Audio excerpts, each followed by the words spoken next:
One welcome back to our channel. Start करते हैं 44 word per minute dictation, 45 word per minute dictation, fluctuate dictation रहेगा।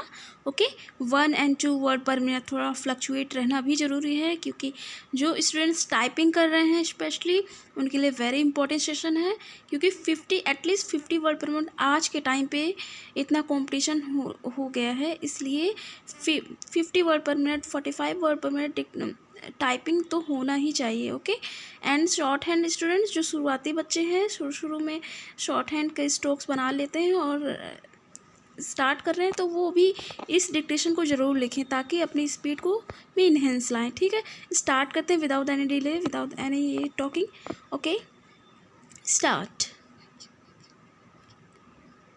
आई rise to give my wholehearted support to this measure, which I consider to be of immense importance and a landmark in the history of industrialization in the country.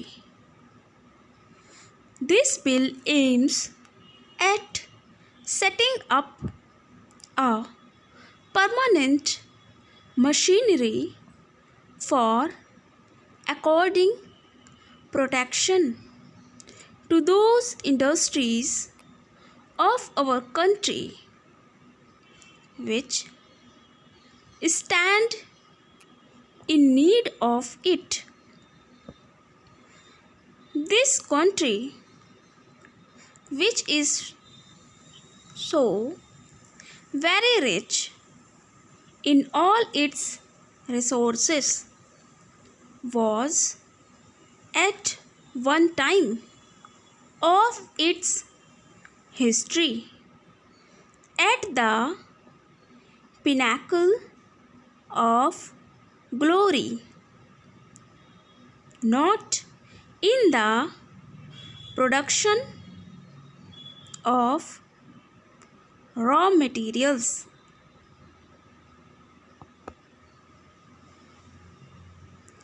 but in the manufacture of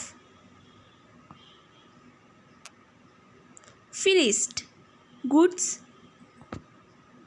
but the continuous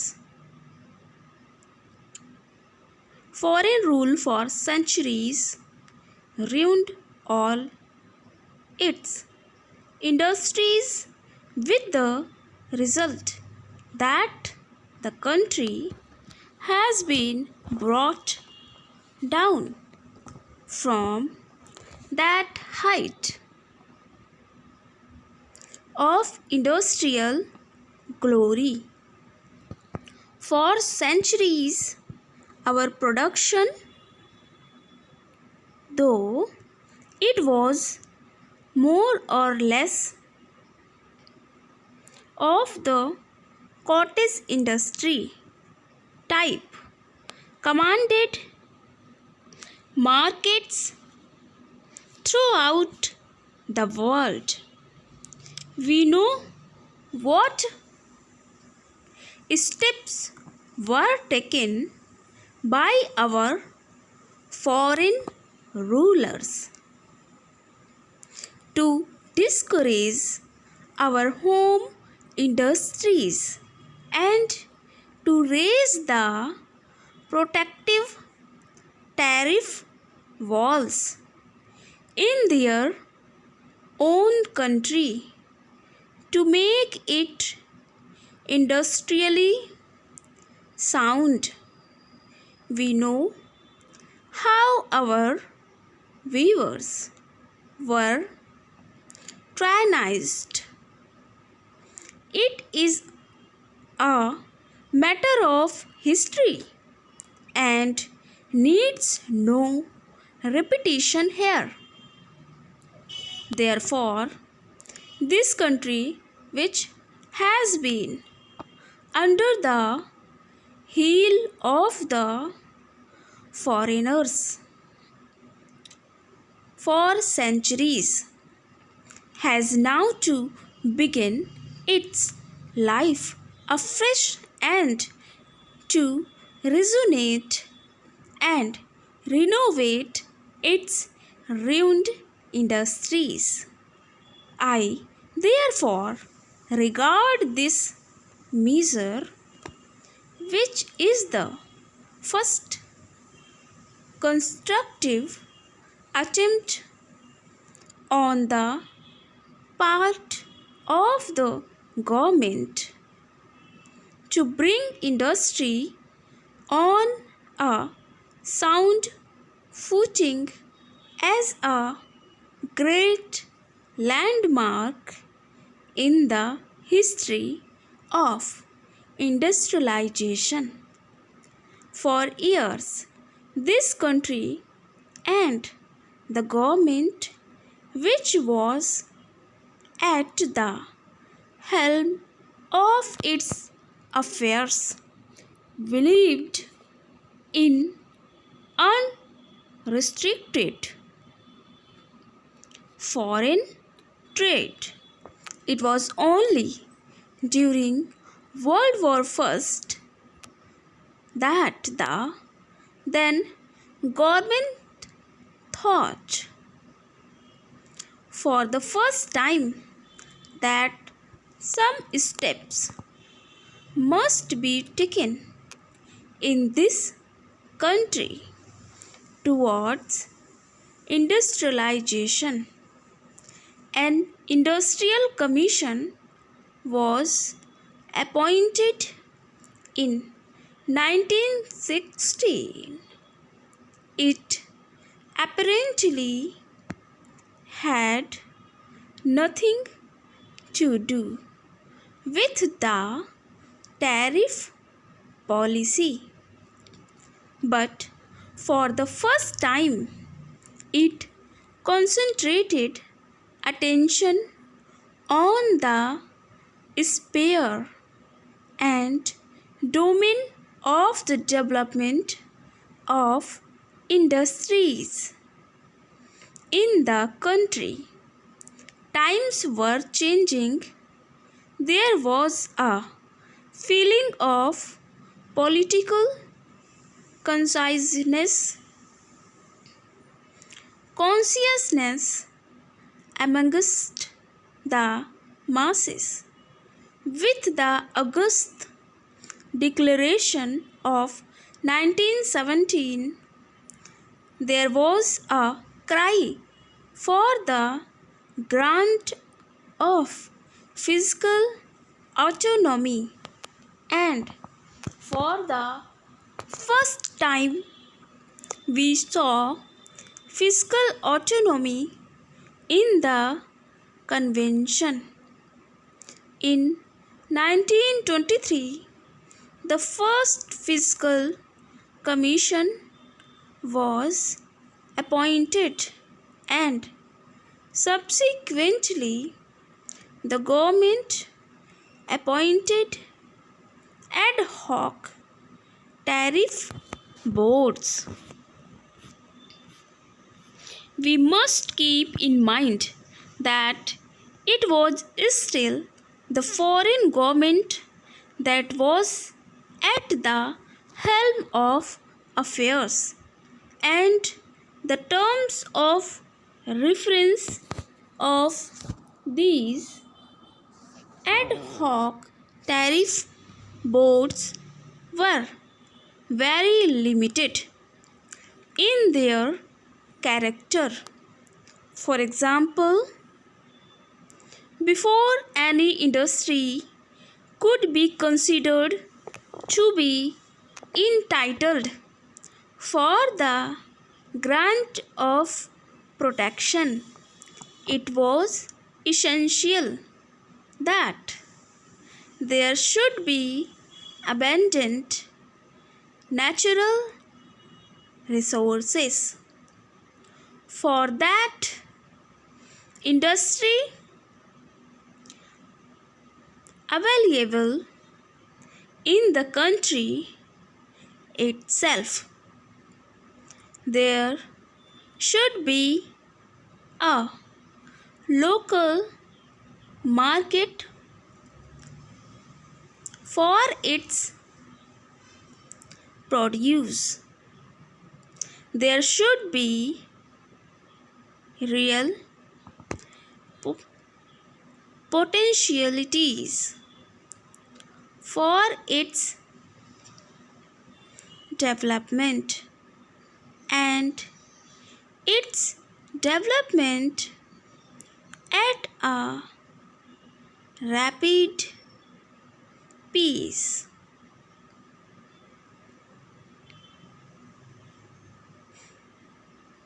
Even then, the production was afforded only for limited periods, and that too only in cases where a certain industries could stand foreign commission.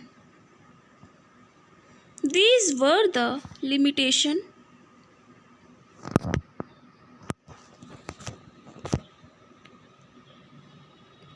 Let's stop थोड़ा सा.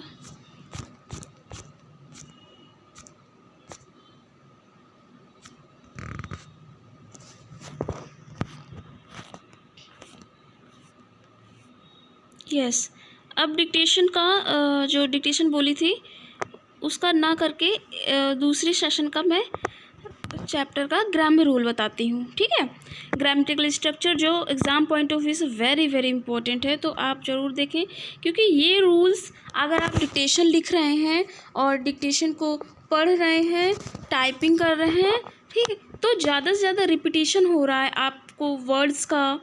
और ये जो जिसमें इसमें words हैं वो editorial से क्या कि बहुत अच्छे वर्ड्स हैं इसमें दिए गए हैं. ठीक है, एडिटोरियल में भी रिपीट होते हैं, जैसे टुडे के, फ़िलहाल के एडिटोरियल में. और ठीक है, तो इससे ग्रामर रूल को समझना is very important to all my dear students. So please ध्यान दीजिए. देखिए फर्स्ट लाइन,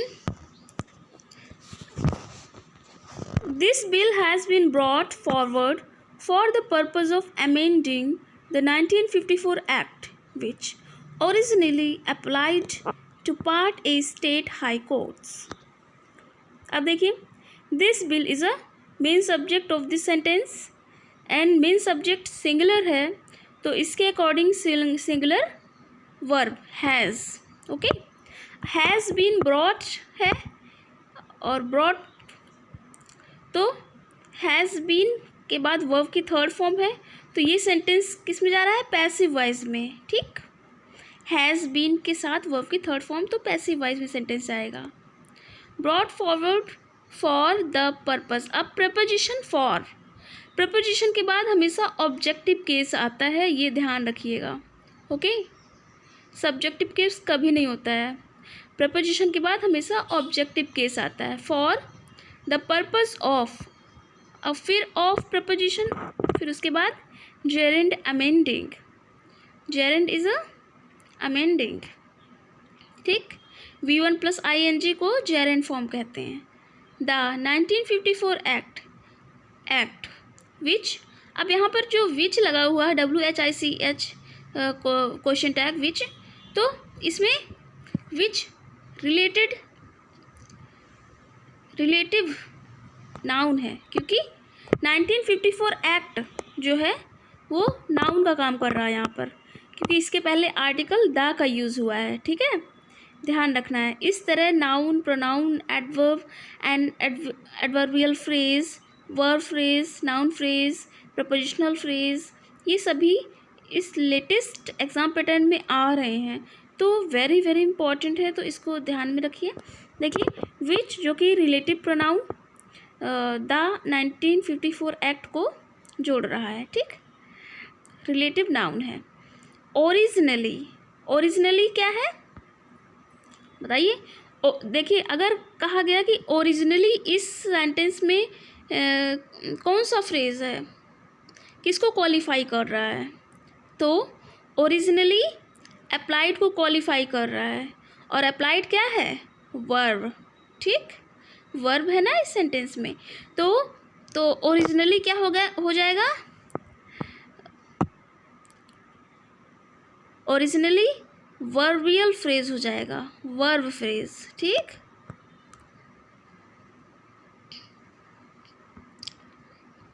किसको क्वालिफाई कर रहा है, अप्लाइड को। तो ये है एडवर्ब, ओरिजिनली एडवर्ब है और अप्लाइड वर्ब है, तो वर्बियल फ्रेज को, वर्बियल फॉर्म को क्वालिफाई कर रहा है।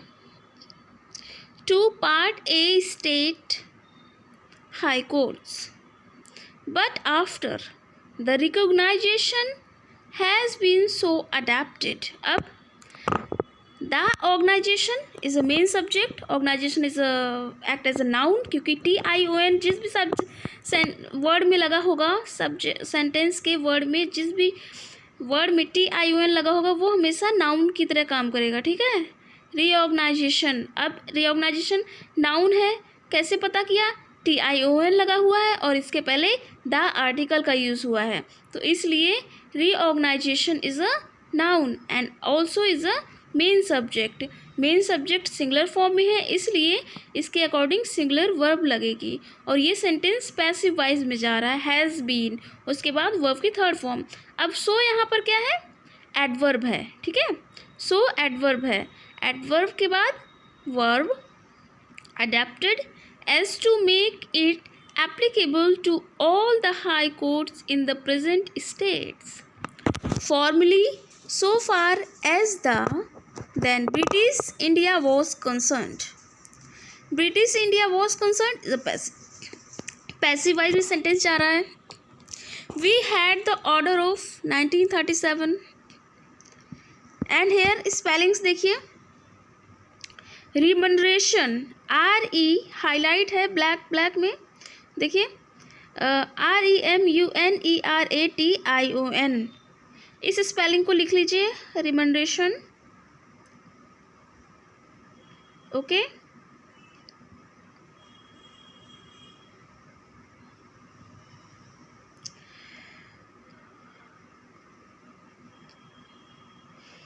अब देखिए एक ये प्रीपोजिशनल फ्रेज,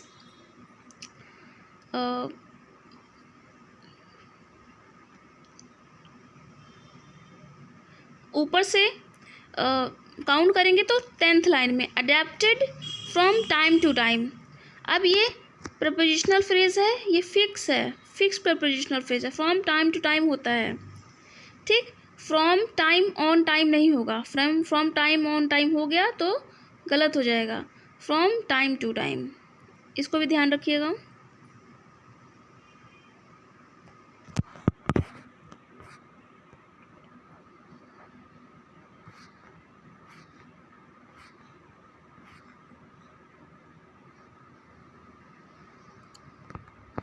ये देखिए next prepositional phrase, with regard to, with regard to हमेशा टू के साथ यूज होता है, विथ रिगार्ड टू,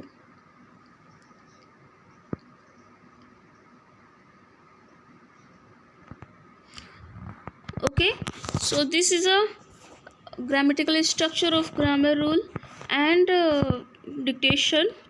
प्लीज़ जिस भी को ये हेल्पफुल लगा हो प्लीज़ सब्सक्राइब ज़रूर करें। चैनल पर फर्स्ट टाइम विजिट की हो तो सब्सक्राइब करें चैनल को एंड लाइक शेयर ज़रूर करें। Take care, keep practice, become the best student, because practice makes the perfect. Take care.